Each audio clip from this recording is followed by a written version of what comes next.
మిల్లుల్లో మగ్గుతున్న 4,000 కోట్ల వేలం ధాన్యం, ఏడాదికి 500 కోట్లు వడ్డీ, ఇప్పటికే 1,452 కోట్లు చెల్లించారు. బకాయిలు రాబట్టడంలో సివిల్ సప్లైస్ జాప్యంతో భారీ నష్టం.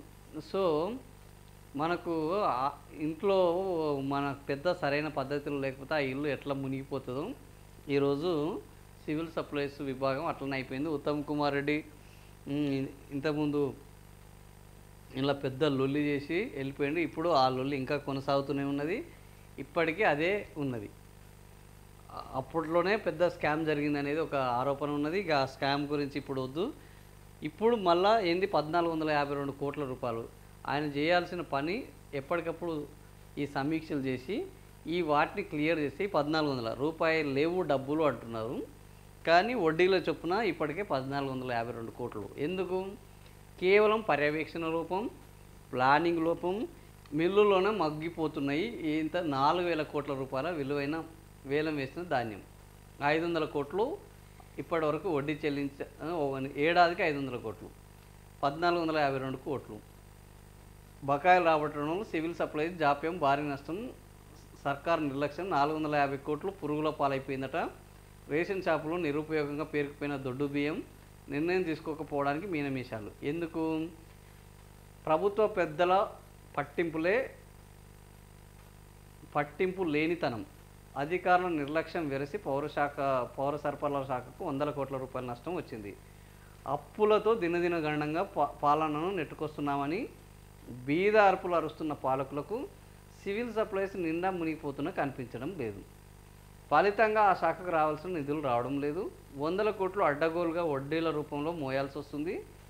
5 నెలలుగా వేలం ధాన్యం పైన 8 నెలలుగా దొడ్డు బియ్యంపై ప్రభుత్వం నిర్ణయాన్ని నాన్చుతుంది. దీంతో 1,452 కోట్లు నష్టపోయిందట.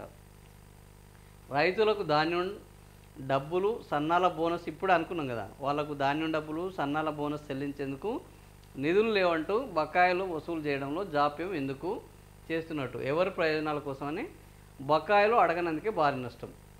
సివిల్ సప్లైస్కి వివిధ రూపాయల్లో 4,450 కోట్ల రూపాయలు రావాల్సి ఉంది. ఇందులో వేలం ధాన్యం 4,000 కోట్ల రూపాయలు రావాలి.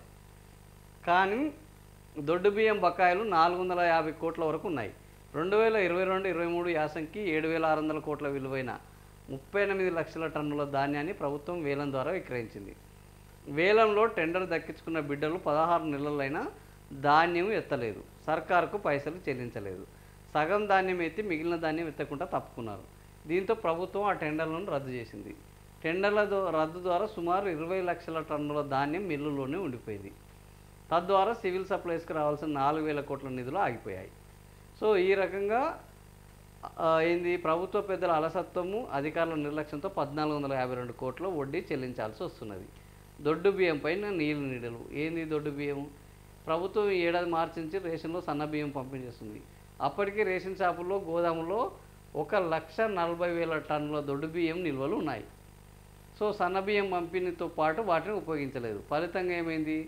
అవన్నీ అక్కడనే ఉండిపోయినాయి. దొడ్డు బియ్యం 8 నెలలుగా రేషన్ షాపుల్లోనే మునిగిపోయినాయి. సో దొడ్డు బియ్యాన్ని కేజీ 24 చొప్పున విక్రయించాలని నిర్ణయిస్తూ ప్రభుత్వం సెప్టెంబర్ 9న ఉత్తర్వులు జారీ, కానీ ఒక్క గింజ కూడా విక్రయించలేదు. దీనివల్ల ఏమైంది? 1,44,000 టన్నుల దొడ్డు బియ్యం కనీస విలువ 450 కోట్లు ఉంటుంది. సో ఈ విధంగా వేలం ద్వారా వచ్చిన దొడ్డు బియ్యము 4,450 కోట్లు మనకు రాకుండా పోయినాయి అనేది ఈ యొక్క వార్త ముఖ్యాంశం. ఓవైపు డబ్బులు లేవు అంటూనే డబ్బులు ఎక్కడి నుంచి వస్తాయి, ఎట్లా తయారు చేసుకోవాలనే దాని మీద దృష్టి పెట్టకపోవడంతో ఇన్ని వేల కోట్ల రూపాయల నష్టం ఈ ప్రభుత్వానికి వస్తున్నది. తద్వారా రైతులకు, వాళ్లకు ఇబ్బంది జరుగుతుంది.